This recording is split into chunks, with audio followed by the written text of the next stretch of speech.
Welcome into A to Z Sports Prime Time on a Wednesday night. Hope everybody's having a great week so far. Hope you're ready to push on through and get a little closer to Sunday with some great news on Titans wide receiver Julio Jones and some progress that he's been making in his return to play protocol. Tonight, we'll spend some time on where Julio is, just how far along he is, and even a little bit of medical evaluation from Pro Football Doc on Twitter, who does a lot of these things with players returning from injuries, particularly players like Julio Jones. It was positive reviews, and we'll tell you more about that as we get into tonight's show.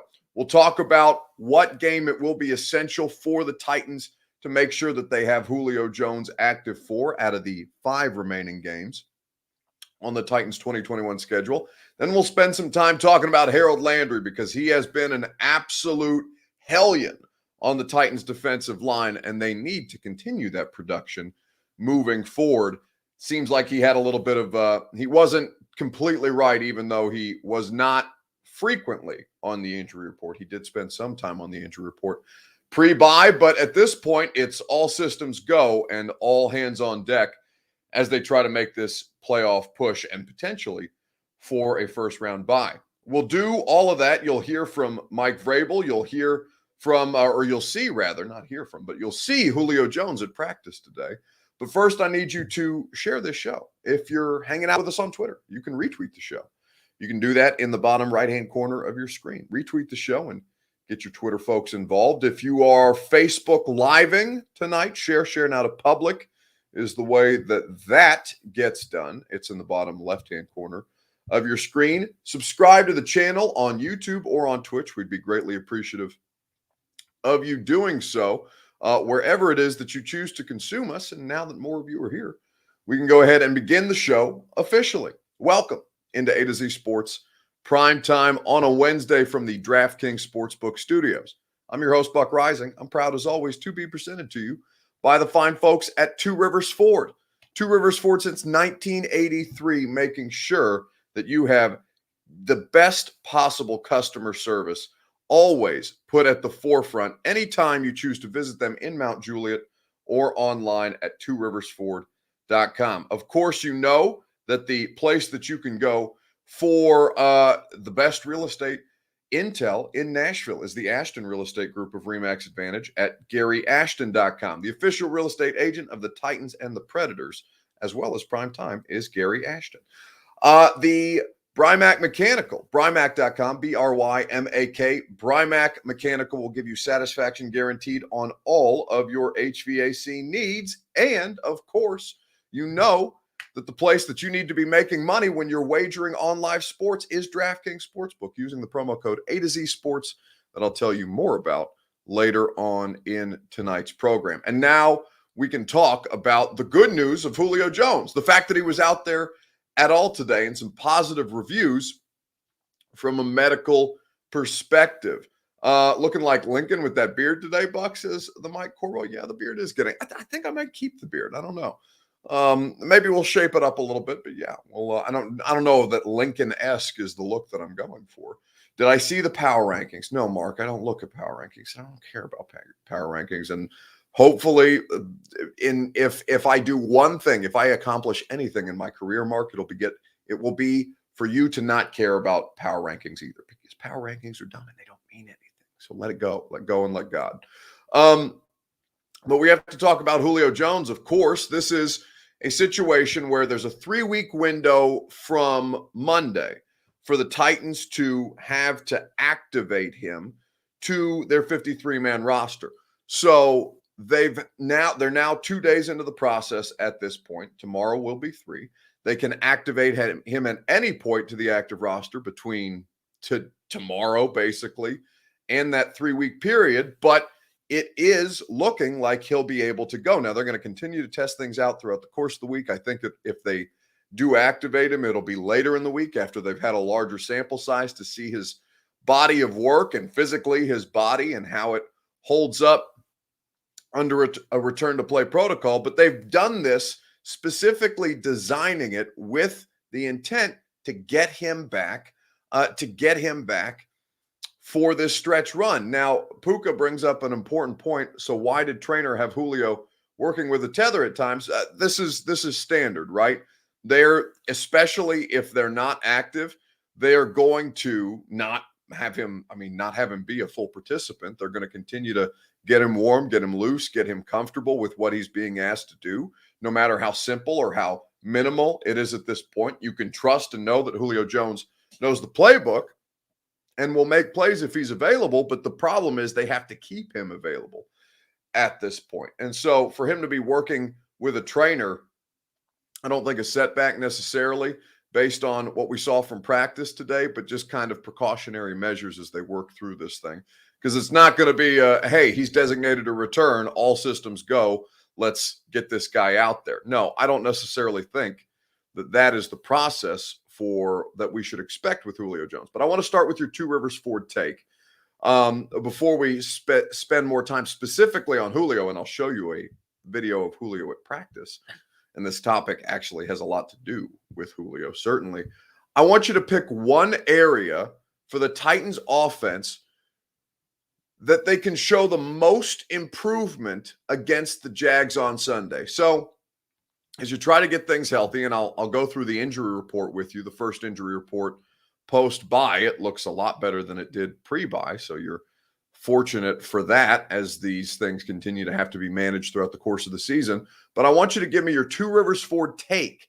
Where can the Titans show the most improvement against the Jags on Sunday on offense? Give me your response. We'll talk about it together. While you do that, I'll tell you about our friends at Two Rivers Ford, who make sure that you have the best possible customer service.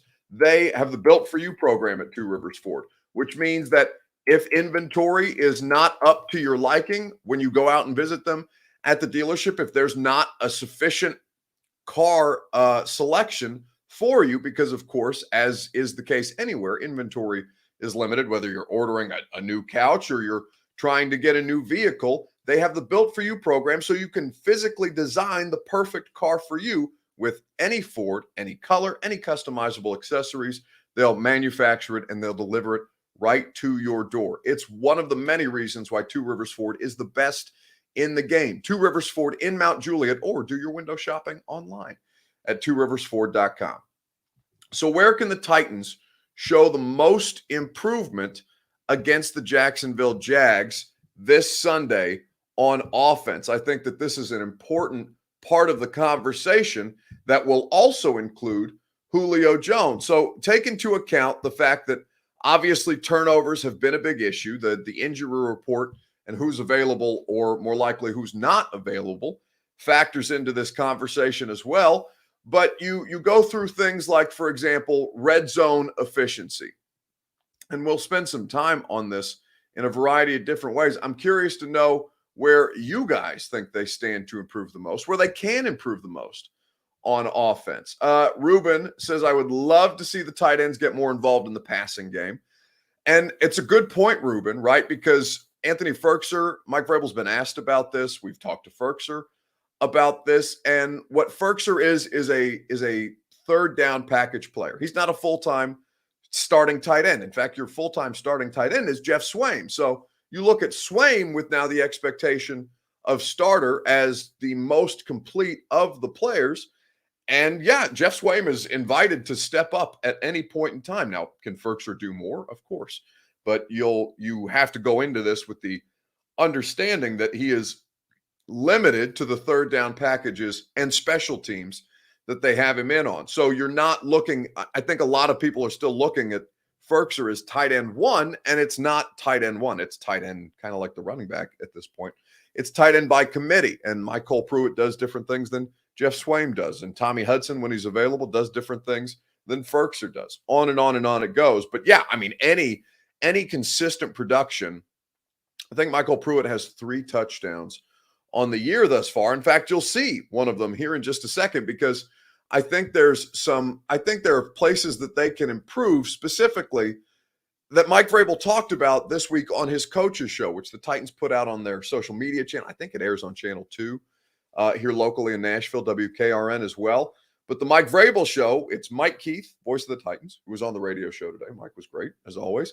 and Vrabel. And they go through this six-pack pick or six-pack play thing from the previous game under normal circumstances. But this week, obviously, there was no game, so there was no plays. So they did a situation where, all right, these are plays that we need to see more of from the Titans moving forward. 6 kinds of plays, and specifically passing touchdowns. Specifically passing touchdowns in the red zone where the Titans without Derrick Henry, they're a much different offense.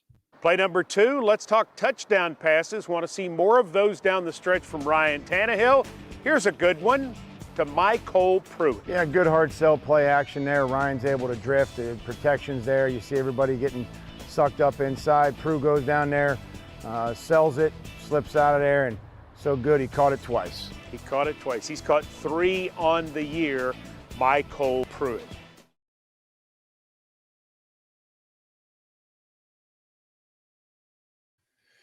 So that's Mike Vrabel breaking down a red zone, hard play action sell passing touchdown from Ryan Tannehill in the red zone. Another touchdown to Michael Pruitt, exactly what I forget the commenter who brought up the tight end production earlier, but specifically to that commenter's point, right? You need to continue to utilize the play action. You need to have the threat of the run in the red zone for that to be feared. And at this point, they're not necessarily running the ball well inside the 20.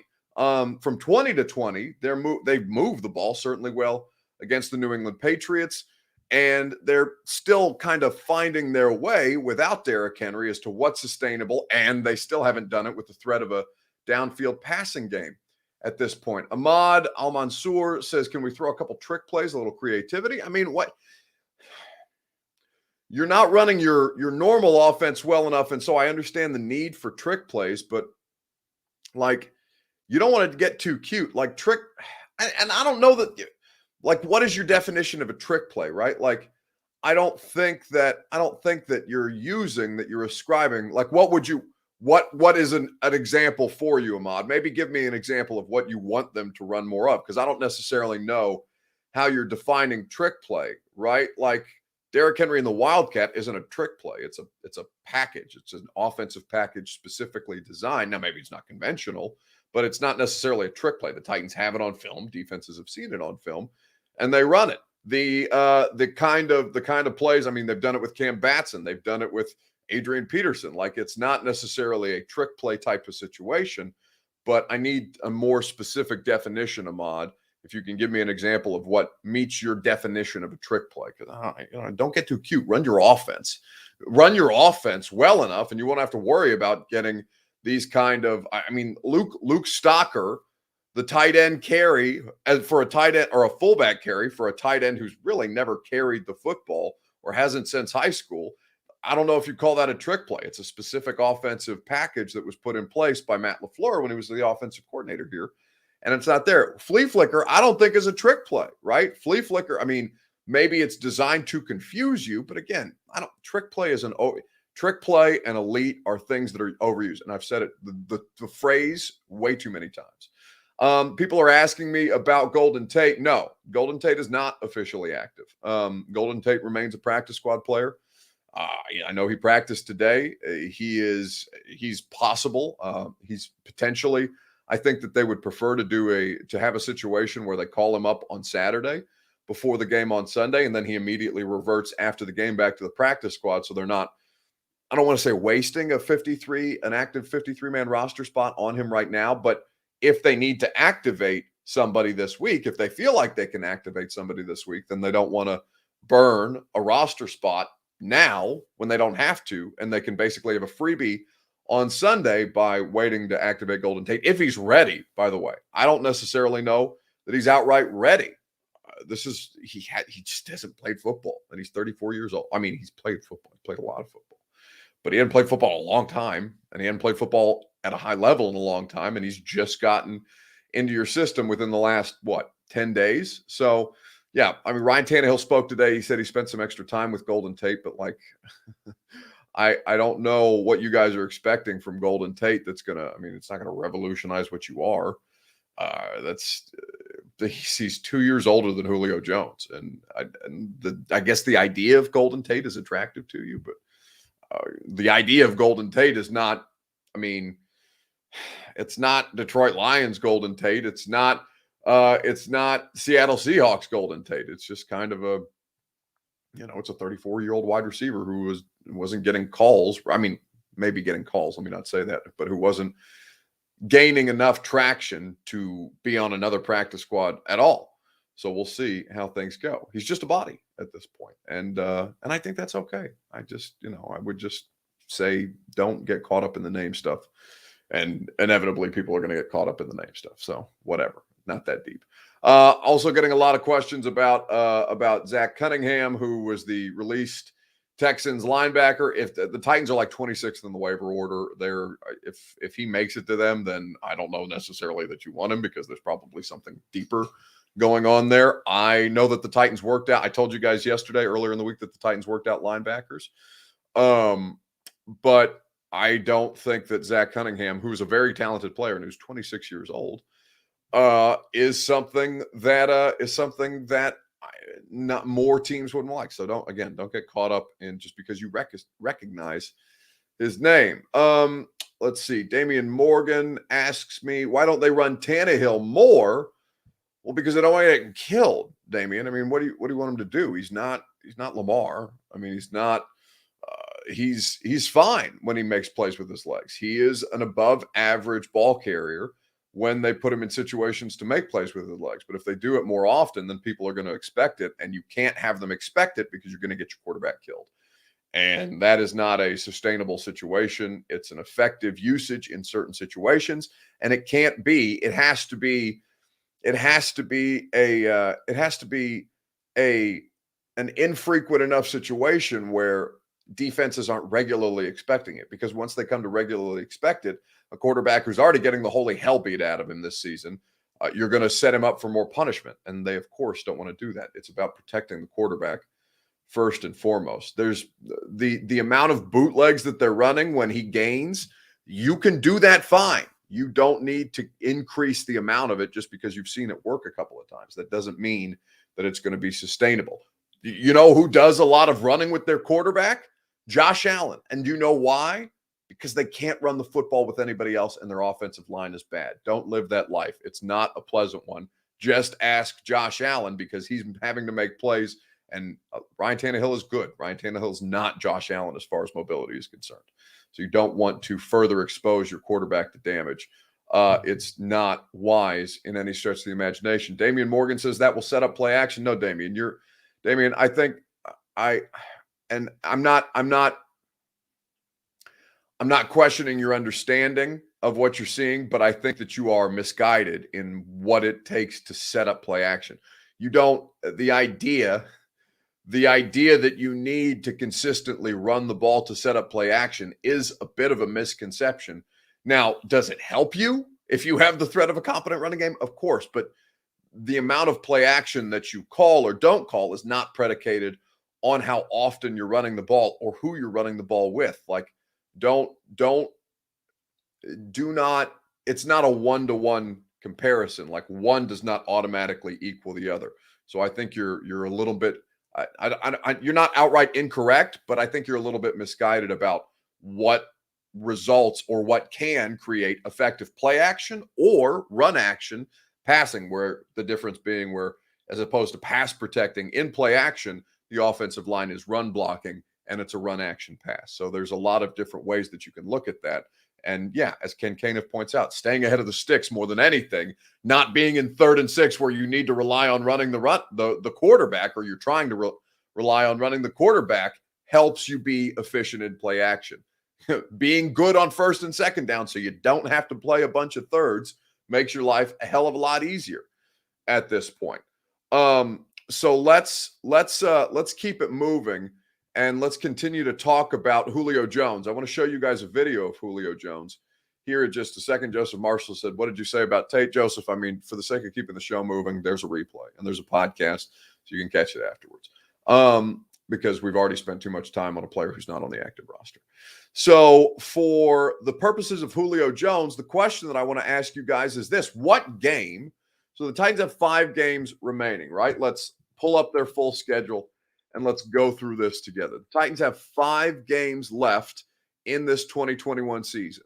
They're hosting the Jags, They're at the Steelers. They're hosting the 49ers. That's a primetime game the day before Christmas Eve against the Niners on Thursday Night Football, hosting Dolphins New Year's Eve weekend, and at the Texans to close out Week 18 and the 17-game regular season schedule. So, what game is it critical? What game must Julio Jones be activated by for the Titans to be able to keep this thing on track? Maybe it's this week. Maybe you're tired of watching the offense is presently consistent. And again, it all relies upon his health. Like, they're not going to put him out there before he is as ready as humanly possible, because if you're coaching or if you're making these decisions based off desperation, then you've already lost, right? You're putting yourself in unenviable positions, and you're doing the same to a player who it's really important to keep as healthy as humanly possible. The Jags, by the way, the defense is good. I don't want to call it, they're playing well right now. In the last month, the Jags defense is playing well right now. I will not say they've been good all season long. That would be incorrect. But certainly the Jags defense is good enough to cause you problems, just as they did the Bills. Okay, so let's not dismiss the Jags just because their record is horrendous. Their record is horrendous, and they're not a good offensive football team. And in fact, we spent a lot of time talking about the Jags. Dominic Tolbert says the Jags just, okay, but Dominic, like that's the laziest kind of analysis, because Dominic is saying, and accurate, he's not incorrect, saying the Jags just gave up 37 points.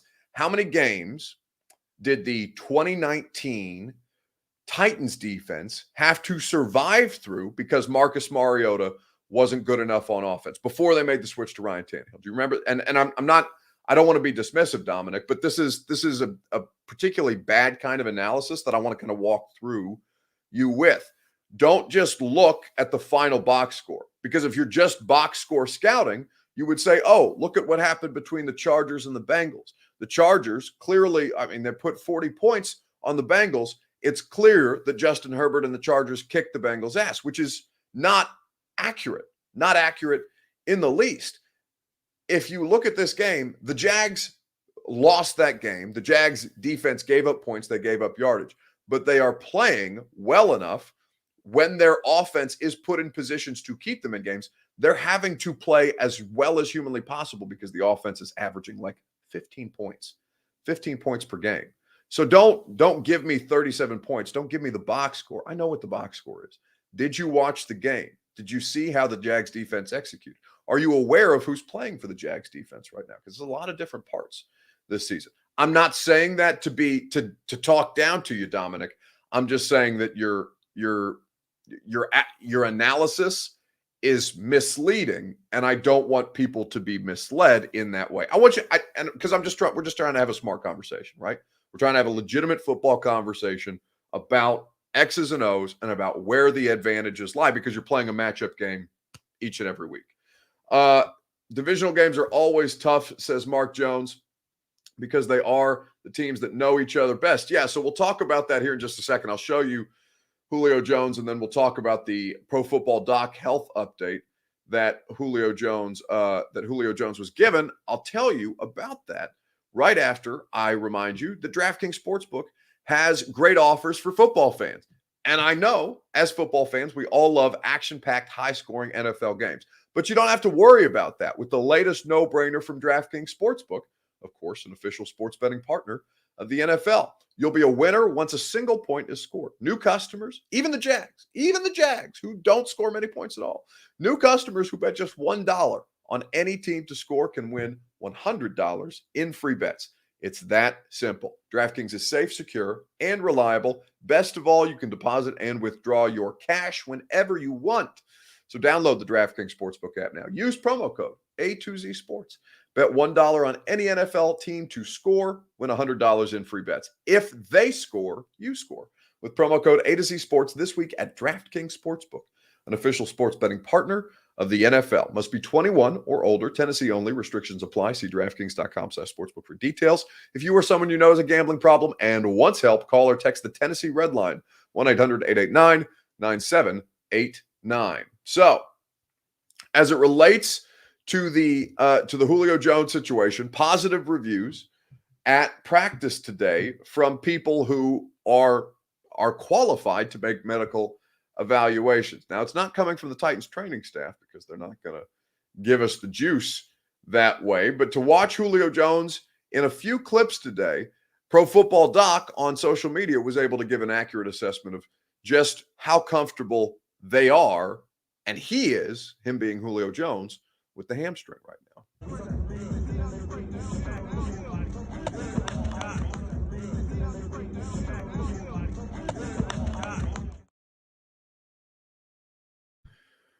All right, so there's Julio Jones running some routes at practice, and as Puka correctly pointed out, he did spend some time with the trainer after some individual work.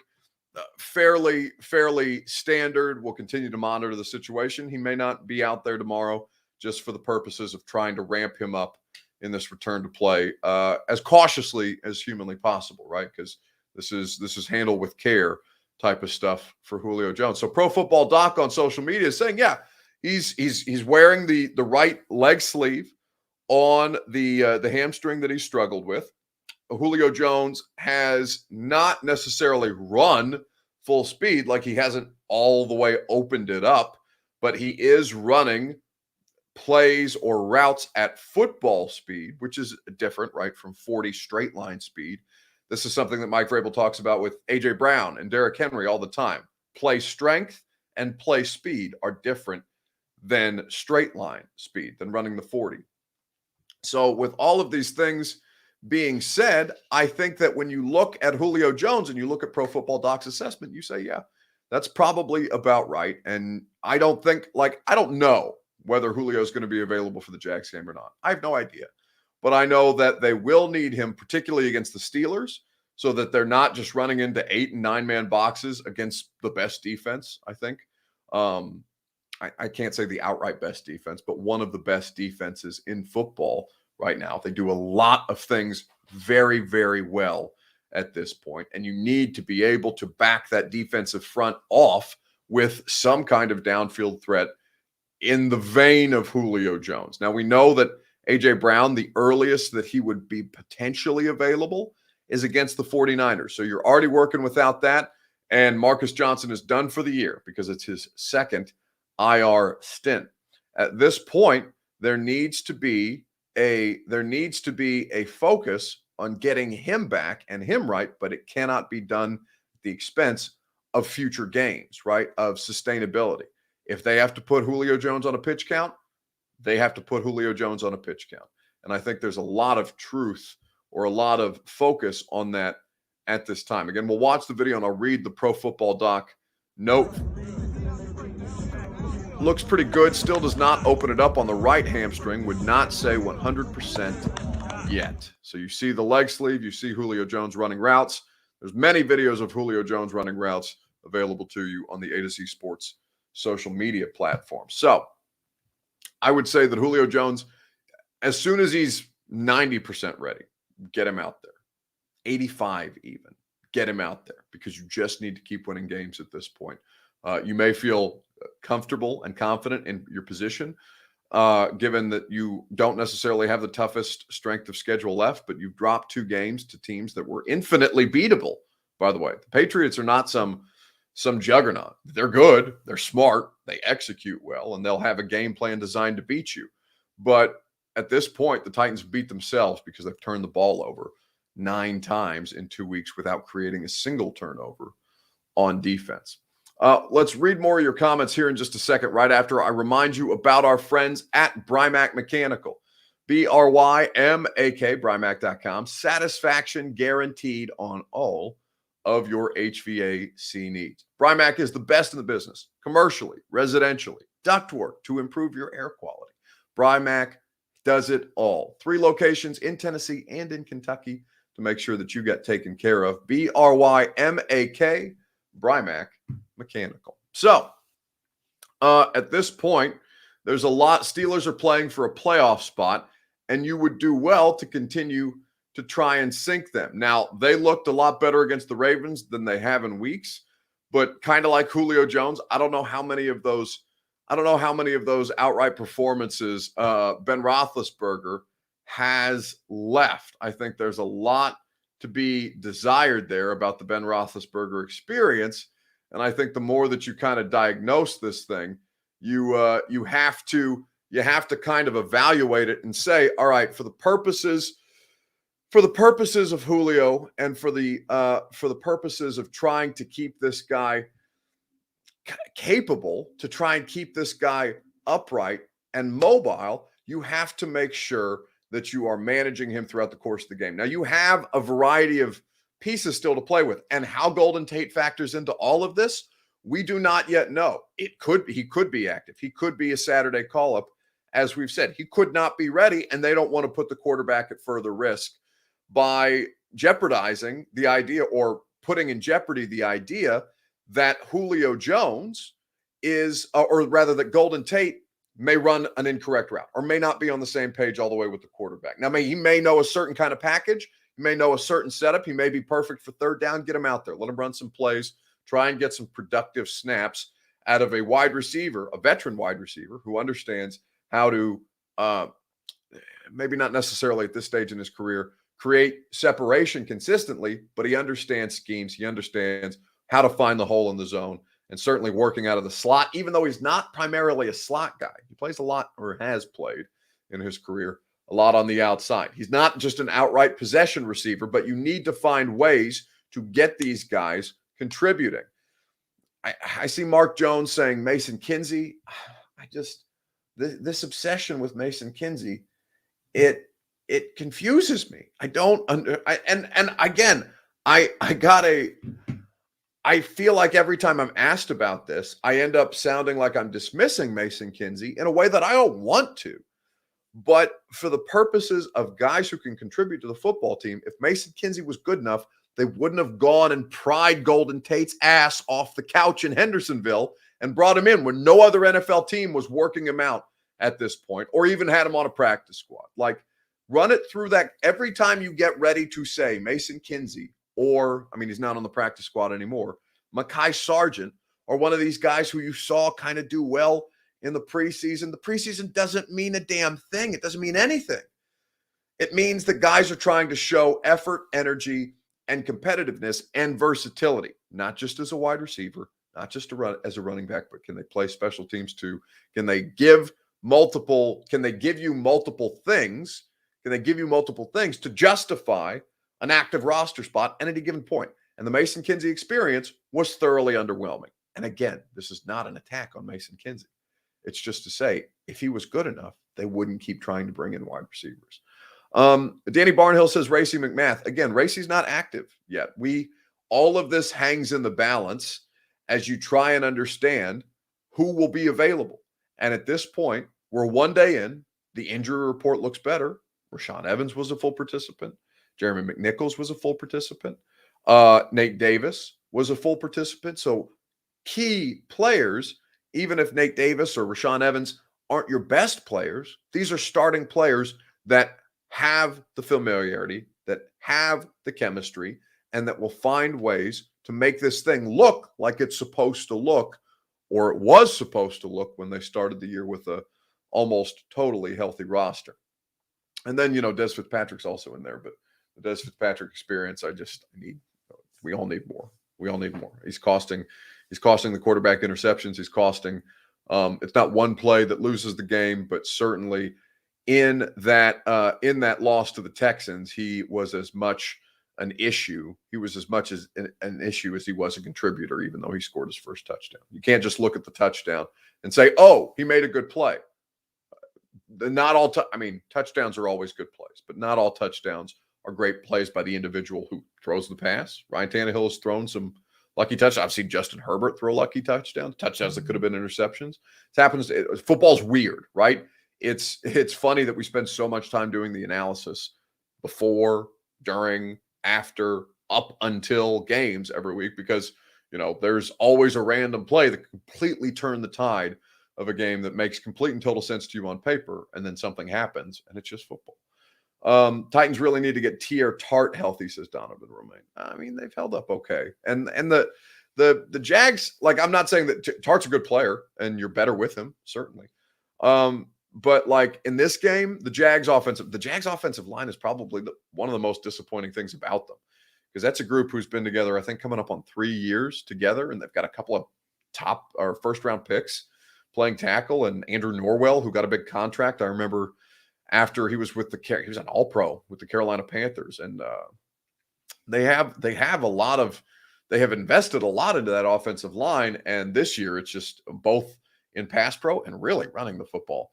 They've fallen flat on their face a couple of times. And so that will be a great opportunity for the Titans to take advantage of it because they have a good defense. And they have a good pass rush, which we'll talk about coming up next. What remaining game must the Titans activate Julio Jones for? It's a kind of a cop-out answer, but the first one that he can go. Like, just get him out there. Just let him contribute. At some point, the kid gloves, the training wheels, whatever cliche you want to use, they have to come off. So let's talk about where do the Titans have the biggest advantage over the Jacksonville Jags right now. And there's probably a great many places that you could name, but you could do that against the Texans too. And that situation did not move or did not work in your favor. For the purposes of the Titans, we'll talk about it momentarily right after I tell you about the Ashton Real Estate Group of RE/MAX Advantage. GaryAshton.com is where you go. Your dream address without the stress is what the Ashton team can offer to you. GaryAshton.com, the best in the business for the best intel in Middle Tennessee. Find your next home or find the best value for the home that you're trying to sell in this crazy seller's market.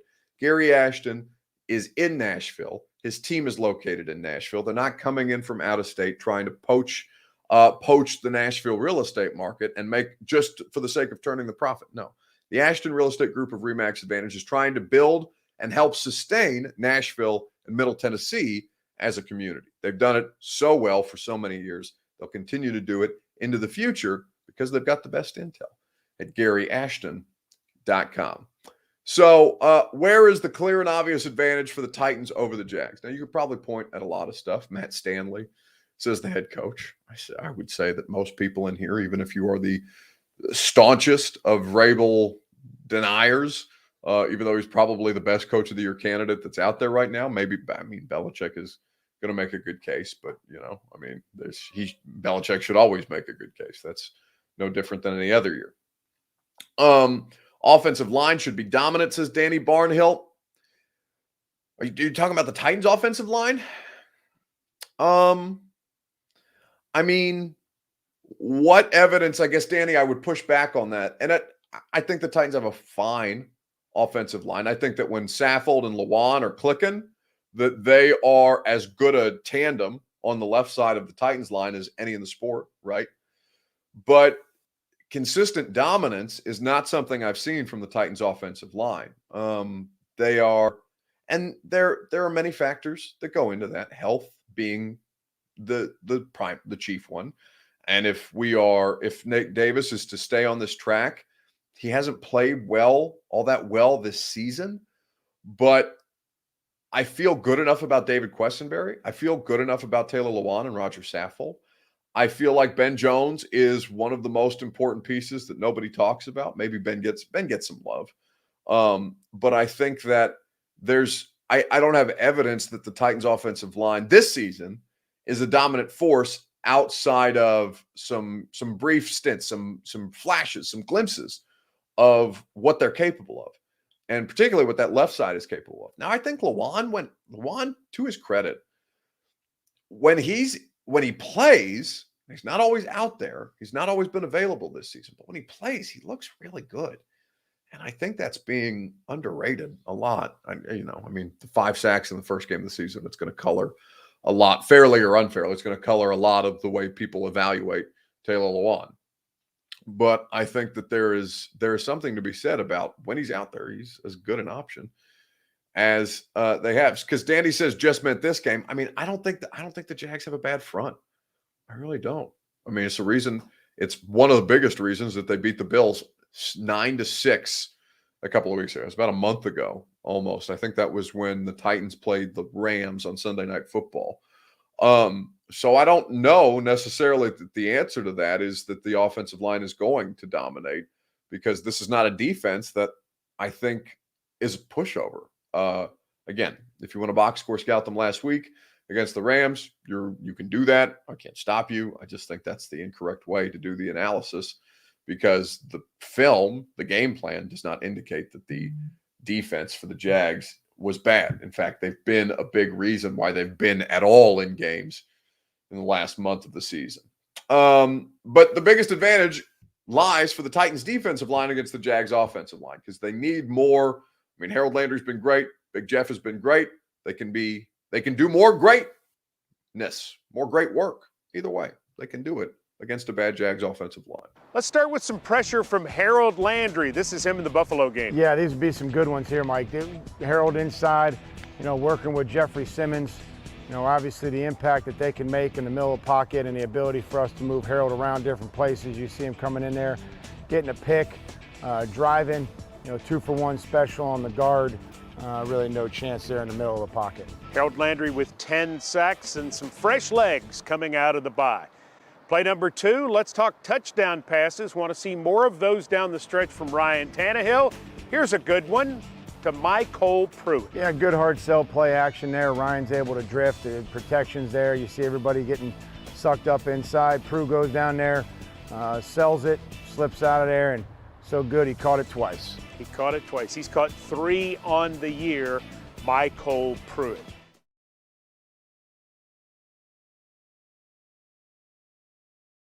So some good stuff there from the Mike Vrabel show on Harold Landry and an example of how they were able to cause the Buffalo Bills problems, right? More of that from Harold Landry and Big Jeff moving forward. They are quite a dynamic duo, and Danico Autry makes them a lot better. Fun fact, you can beat the Bills with, with 3 passes, says EA. And yeah, it turns out you can. Not everybody's Bill Belichick, even though Mike Vrabel, he's pretty damn good too. So we'll talk more about the game and really more about Trevor Lawrence tomorrow. I've got some really good stuff to share with you from Greg Cosell on today's episode of the Install podcast that we do every Wednesday with Greg. We took the bye week off while I went to Egypt. We did a lot of great analysis on Kansas City, on Josh Allen, on Trevor Lawrence, on rookie quarterbacks, on what the Titans need to do to be able to have success and how this Jags defense has kept them alive. I mean, to a degree, they've lost a lot of games, right? They've only won 2, but there is some promise to that Jags defense, and it's enough to cause you problems on Sunday. So go check out the Install tomorrow on the radio show, 10 to 1 on 104.5 The Zone. We're going to have Georgia football commit. I need to forgive me. He's the Oakland high school running back in Murfreesboro. I'm blanking on his name. I don't want to get it incorrect because he was a Mr. Football nominee, and I'm really excited to have him on tomorrow. We are going to have Georgia football commit. Oh, it's not in my rundown. I don't have it in my rundown for tomorrow. Oh, Jordan James. I apologize. Jordan James of Oakland High School in Murfreesboro. Our Tennessee high school football hero. And we'll have Diana Rousine of ESPN. Queen Diana makes her triumphant return. So Jordan James and Diana Rossini. Roger Saffold is going to be on the radio show on Friday, and Mike Keith was on today. So go check that out. If you don't listen to it live, listen to the podcast, the Buck Rising Show, wherever it is you get your podcast. And that's all I got. Enjoy the rest of your night. We'll see you tomorrow.